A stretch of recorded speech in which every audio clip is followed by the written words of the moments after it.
दोस्तों एक बार फिर स्वागत है आप सभी का हमारे चैनल पर। और इस वीडियो में बहुत ही सेंसिटिव टॉपिक मुझे लगता है आप सभी के लिए इंपॉर्टेंट है। हो सके तो अपने पेरेंट्स को भी बिठा लीजिए क्योंकि उनके लिए बहुत ज़्यादा कंसर्न का विषय ये रहता है।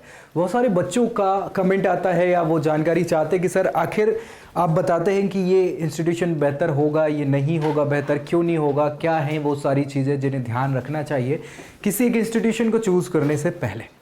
इस वीडियो में हम वही लेके आए हैं कि जितने भी बच्चे MSCET लॉ 2025 को टारगेट कर रहे हैं उनके पास बहुत सारे ऑप्शंस इंस्टीट्यूशंस के हैं। देखो ऑप्शन तो बहुत सारे, पहले तो अपनी वो देखना पड़ेगा कि हम कितने अच्छे मार्क्स लेके आ पाते हैं, तब तो हमारे पास वो वैरायटी ऑफ ऑप्शन होंगे। लेकिन फिलहाल जब ये ऑप्शंस हमारे पास बहुत ज़्यादा हो जाते हैं तो हम कंफ्यूज हो जाते हैं कि हम क्या करें। लगभग 150 से ज़्यादा कॉलेजेस हैं उन सभी बच्चों के लिए जो 3 ईयर प्रोग्राम लॉ का करने वाले हैं। वहीं अगर 130 से ज़्यादा कॉलेजेस की बात करें तो 5 ईयर प्रोग्राम वाले बच्चों के लिए महाराष्ट्र सरकार ने रखे हुए हैं। अब इतने कॉलेजेस में से हमारे लिए बेस्ट क्या होगा? क्या वो कॉलेज होगा जिसे हम अपने लिए मतलब प्रायोरिटी वाइज सिलेक्ट कर पाएँ? क्योंकि हमें अभी काउंसलिंग प्रक्रिया में क्या करना पड़ेगा, अपनी वो प्रायोरिटी लिस्ट बनानी पड़ेगी, प्रेफरेंसेस चूज़ करने पड़ेंगे, सिलेक्ट करने पड़ेंगे। तो क्या प्रेफरेंसेस हों उसके लिए ये सारी चीज़ें इंपॉर्टेंट है। आपको आखिर तक वीडियो देखना है क्योंकि एक भी पॉइंट मिस हो गया तो मान लीजिए कि आपका करियर भी खराब हो सकता है। तो आखिर तक देखो और दोस्तों में शेयर कर दो ताकि उनके लिए भी यार आप हेल्प कर पाओ, क्यों उनका करियर खराब करवाना। साथ ही साथ अगर चैनल सब्सक्राइब नहीं किया हुआ है तो सब्सक्राइब कर लो ताकि ये सारी जानकारी आपको मिलती रहे लॉ से रिलेटेड। फिलहाल तो अभी एडमिशन में हम हेल्प कर रहे हैं, फिर आगे चल के आपके कोर्सेज में और उसके बाद फिर आपकी जॉब वगैरह से रिलेटेड भी वीडियो सभी चीज़ें यहाँ मिलती हैं। इसीलिए ये आपके लिए वन एंड सोल्यूशन होने वाला है। तो इसको सब्सक्राइब करिए और बेल आइकन भी दबा लीजिए ताकि सारी जानकारी मिलती रहे। फिलहाल स्टार्ट कर लेते हैं क्या कि कैसे एक अच्छे कॉलेज को चुनें, क्या क्या पॉइंट्स होने चाहिए, कौन कौन सी चीज़ें हैं जिन्हें ध्यान में रखना है, एक एक पे हम डिस्कस करेंगे। चलो कर लेते हैं भैया। अगर अपनी प्रोफाइल पे आप बेस्ट जानना चाहते हो तो हाँ, वो प्रोफाइल एनालिसिस फॉर्म भी नीचे मिल जाएगा, उसको फिल करना नहीं भूलना है। हमारी टीम कांटेक्ट करेगी और बताएगी क्या आपके लिए होगा बेस्ट।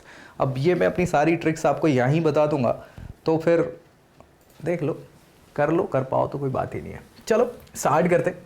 सबसे पहले कुछ पॉइंट्स अगर हम देखें तो क्या चीज़ें हमें ध्यान रखनी होती। अब देखा होगा सबसे पहले ये चीज़ है कि हमें वेरीफाई करना होगा कि क्या वो कॉलेज जो है या इंस्टीट्यूशन है वो BCI का एक्रेडिटेशन प्राप्त है कि नहीं है।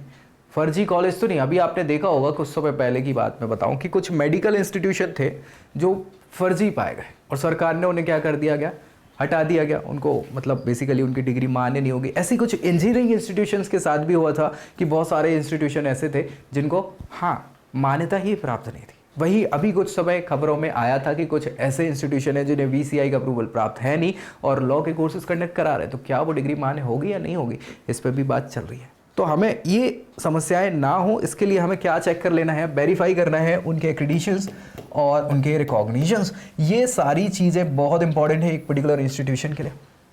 हमारे जैसे केस की अगर हम बात करें तो हमारे लिए क्या इंपॉर्टेंट है, BCI का अप्रूवल। साथ ही साथ यहाँ पे यूनिवर्सिटी एफिलिएशन।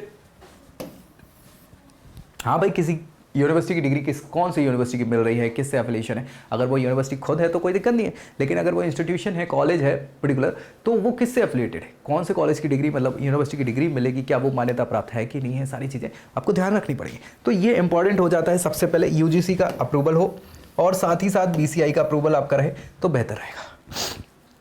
दूसरी जो इंपॉर्टेंट चीज़ हमें चेक करनी होती है वो है एलिजिबिलिटी के क्राइटेरियाज। एलिजिबिलिटी क्राइटेरियाज का मतलब ये है कि भाई वो इंस्टीट्यूशन कौन कौन से एलिजिबिलिटी क्राइटेरियाज मांग रहा है। आपके लिए मांग सकता है, जैसे इन केस हम बात करें UG प्रोग्राम्स की, तो UG प्रोग्राम में आपको मिनिमम 12th क्लास पास होना है। अब 12th क्लास पास होना है, ये भी बहुत सारे इंस्टीट्यूशन इसको एज एलिजिबिलिटी रखते हैं। कुछ बोलते हैं कि नहीं, कुछ परसेंटेज क्राइटेरिया होने चाहिए, 50%, 40%, 60%, 70%, ये हो सकता है।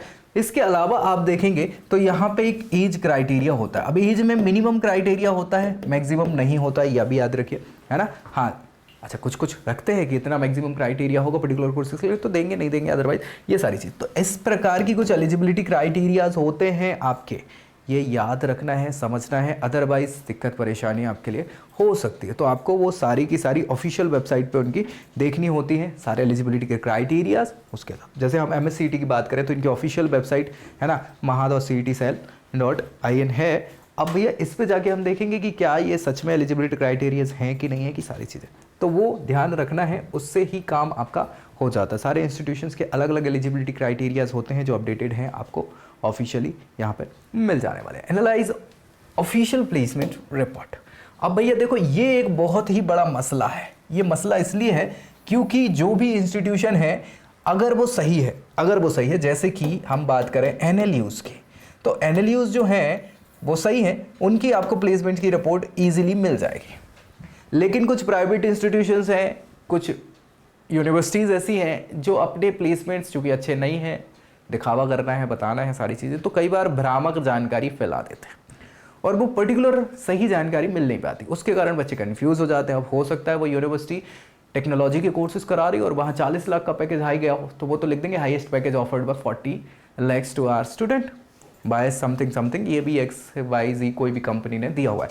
तो बच्चों को लगेगा कि यार लॉ के लिए हो सकता है वो, तो ये कन्फ्यूज़न हो जाते हैं। इसीलिए हमें बहुत अच्छे से चेक करना होता है इनके प्लेसमेंट्स की रिपोर्ट्स कैसी क्या हैं, सारी चीज़ें उनको आपको ध्यान में रखना है। और ये जो प्लेसमेंट्स होते हैं उनमें रिकॉर्ड्स की अगर हम बात करें अलग अलग हो सकते हैं। अलग अलग कैसे होते हैं? एक तो होता है आपका हाईएस्ट पैकेज, दूसरा होता है आपका मीडियन पैकेज और तीसरा होता है एवरेज पैकेज। बहुत सारे बच्चों के ऐसे कमेंट्स आते हैं कि सर ये एवरेज पैकेज क्या होता था। एवरेज पैकेज बेसिकली क्या है कि ऑल टोटल जो भी ऑफरिंग आई हैं उस पर्टिकुलर बैच में उसके कितने बच्चे प्लेस्ड हुए हैं, क्या हुआ है। कई बार ये ओवरऑल भी होता है, यानी ऑल टोटल हमारे कॉलेज में जितने भी कोर्सेज चल रहे हैं उन सब के प्लेसमेंट्स को मिला के डिवाइड बाय जितने बच्चे प्लेस्ड हुए हैं उनका, ठीक है। सो ये चीज़ होता है। मीडियन पैकेज मतलब मैक्सिमम बच्चों को मिलने वाला पैकेज, और हाईएस्ट पैकेज तो हमने डिस्कस कर ही लिया कि किसी एक बच्चे दो बच्चे को मिलता है, जो हाईएस्ट तो सबसे बड़ा पैकेज वो बोलते हैं। तो इस टाइप के आपको मिल जाते हैं। अब ये आपके कैसे हो सकते हैं? ओवरऑल हो सकते हैं या फिर स्ट्रीम वाइज या कोर्स वाइज हो सकते हैं, तो इन पर ध्यान आपको रखना होगा, ठीक है। रिक्रूटर्स की लिस्ट आपको देखनी चाहिए कि क्या क्या उनके टॉप रिक्रूटर्स रहे हैं, जिसमें हमारे लिए लॉ फर्म्स हो सकते हैं, कॉर्पोरेट हाउसेस हो सकते हैं, NGOs हो सकते हैं, जुडिशरी सर्विसेज हो सकती हैं, और भी बहुत सारे ऑप्शंस हो सकते हैं। तो वो आपको ध्यान रखना है। MNCs वगैरह इंटर्नशिप अपॉर्चुनिटीज़ क्या प्रोवाइड करा रहे हैं, इसके अलावा ये हमने देख ही लिया है हाईएस्ट वो सारे पैकेज वगैरह। कॉलेज की रैंकिंग और रिव्यूज़ को ध्यान रखना है। हम भाई रिव्यूज़ क्यों बनाते हैं कॉलेजेस के? इसीलिए बनाते हैं कि आपको पता चले उसकी सच्चाई। बहुत सारी अच्छाइयाँ हर इंस्टीट्यूशन बता देता है। उनकी ऑफिशियल वेबसाइट पे जाओ, केवल अच्छाई मिलेगी, कोई खराबी मिल ही नहीं सकती आपको, गारंटी दे रहा हूँ मैं। कोई खराबी क्यों बताएगा अपनी, है ना। तो ये एक बड़ी क्या होता है, जानकारी छुपाने की बात होती है कि दो ही मत उसको जानकारी छुप गई, वो अपने आप जानकारी। तो ये आपको रिव्यूज़ वगैरह रैंकिंग्स वगैरह पता रहने चाहिए। NIRF वगैरह ये समय समय पे बहुत सारी रैंकिंग प्रोवाइड कराती हैं, NAC एक्रेडिशन प्रोवाइड कराते हैं रिपोर्ट्स के आधार पर, तो उन चीज़ों को आपको ध्यान रखना है। बाकी आपको पता चलती रहती हैं चीज़ें। कोर्स करिकुलम और स्ट्रक्चर्स, ये सारी चीज़ें आपको क्या करना होता है, ध्यान रखना होता है। ऑफिशियल वेबसाइट पे बहुत सारी जानकारी मिल जाती है कि पर्टिकुलर क्या स्पेशलाइजेशंस होगी, किस टाइप का सिलेबस होगा, क्या करिकुलम होने वाला है, सारी चीज़ें बताई जाती हैं मैक्सिमम अच्छे इंस्टीट्यूशंस में। जो नहीं बता रहे हैं यानी वो अपने आप में ही अच्छे नहीं हैं, जो जानकारी छुपा रहे हैं यानी वो कहीं तो धोखा दे रहे हैं आपको। Evaluation the seat reservation in quotas, ये भी आपको देखने होते हैं, क्योंकि हमारे इंडिया में रिजर्वेशंस के बहुत सारे क्राइटेरियाज चलते हैं, और रिजर्वेशन के क्राइटेरियाज में अलग अलग कोटास भी चलते हैं, सब कोटास भी चलते हैं, ठीक है। सो हम अगर बात करें तो कैटेगरी का भी चलता है हमारे यहाँ। कैटेगरीज के अलावा माइनॉरिटी बेसिस पे भी बहुत सारे अलग अलग रिजर्वेशंस होते हैं, ठीक है। कम्युनिटी बेसिस पे भी बहुत सारे होते हैं। इसके अलावा अगर हम बात कर लें तो कोटाज लग जाते हैं। कोटाज मतलब कश्मीरी माइग्रेंट है या फिर वार्ड ऑफ डिफेंस से रिलेटेड है, मतलब ऐसे सारे डिफेंस पर्सनल से रिलेटेड, तो अलग अलग कोटाज वहाँ लग जाते हैं। पर्टिकुलर स्टेट में भी सब कोटाज होते हैं, ठीक है। तो उनके बेसिस पे बहुत सारी चीज़ें होती हैं। वो सिंपल वाले तो हैं ही, general, OBC, SC, ST, EWS, PWD, ये वाले आपके कोटास तो रहते ही, ठीक है। तो उनको आपको ध्यान रखना है, उनके हिसाब से सेटिंग क्या इनटेक होंगे, किस प्रकार से वो क्राइटेरियाज लगेंगे, वो चीज़ों को ध्यान रखना है। कई बार उससे फ़ायदा हो जाता है बहुत सारे बच्चों को, क्योंकि आपके पास स्पेसिफिक कोटाज होते हैं, कम लोगों के पास ही होते हैं, तो उसका फ़ायदा मिल जाता है, ठीक है। फीस और फाइनेंशियल एड को आपको ध्यान रखना है। फीस स्ट्रक्चर देखो यार, हम आपको बता दें कि अलग अलग चीज़ें हैं। एक होता है फीस स्ट्रक्चर, दूसरा होता है एकोमोडेशन। एकोमोडेशन में भी हॉस्टल मैस फैसिलिटीज़ वगैरह वो सारी चीज़ें, तो ये तो जनरली होता है। इसके अलावा आपके एक्स्ट्रा चार्जेस भी होते हैं। एक्स्ट्रा चार्जेस के अलावा आपके अगर मान लीजिए ड्यूज़ वगैरह हो गए, कुछ अलग से फ़ाइन वगैरह लग गया, तो वो आपका हो जाता है। फिर ईयरली या सेमेस्टर वाइज कुछ और चार्जेस भी ऐड ऑन हो जाते हैं और हर साल फीस स्ट्रक्चर में कुछ % की बढ़ोतरी होती है। तो इस प्रकार के अलग अलग चार्जेस लग जाते हैं, तो उनको प्रॉपर आपको समझना पड़ेगा इंस्टीट्यूशन से जहाँ एडमिशन ले रहे हैं उनसे। और कुछ आपको फाइनेंशियल एड्स भी मिल जाती हैं, स्कॉलरशिप्स वगैरह प्रोवाइड हो जाती है, या फिर अलग कोटा के कारण भी कुछ अलग अलग एड्स आपको मिल जाती हैं, ताकि आपको क्या हो जाएगा, फाइनेंशियली थोड़ी सी हेल्प मिल जाती है। तो इन चीज़ों के लिए भी आपको ध्यान रखना पड़ेगा, अलग अलग चीज़ों की जानकारी रखनी पड़ेगी अपने लिए। लोकेशन और एक्सेसिबिलिटी ये बहुत इंपॉर्टेंट है, हर कोई नहीं जा सकता कहीं भी। हमारा जो इंडिया है उस इंडिया में अलग अलग प्रकार की चीज़ें आपको देखने को मिलेंगी। हमारे रीजन है बहुत सारे, है ना। आप देखें तो ये नॉर्थ इंडिया हो गया, है ना, और ये साउथ इंडिया कहलाता है। अब इसमें भी ईस्ट वेस्ट वाला सिस्टम हो जाता है, फिर किसको कहाँ जाना है, स्टेट वाइज चेंजेस हो जाते हैं, बहुत सारे चेंजेस देखने को मिलते हैं। इसीलिए हर किसी को, फिर बॉयज़ और गर्ल्स हो जाता है, गर्ल्स के लिए पार्टिसिपेंट है, घर वाले थोड़ी सी ज़्यादा परेशान होते हैं, घबराते हैं थोड़ा सा कि बच्ची की सेफ्टी ज़रूरी है, तो उसके कारण नियर बाई स्टेट्स में ही जाने देते हैं या आसपास की सिटीज़ में जाने देते हैं। तो इस प्रकार की चीज़ों को आपको ध्यान रखना है, आपके लिए क्या बेहतर होगा उसके हिसाब से ही आपको इंस्टीट्यूशन चुनना चाहिए या चूज़ करना चाहिए।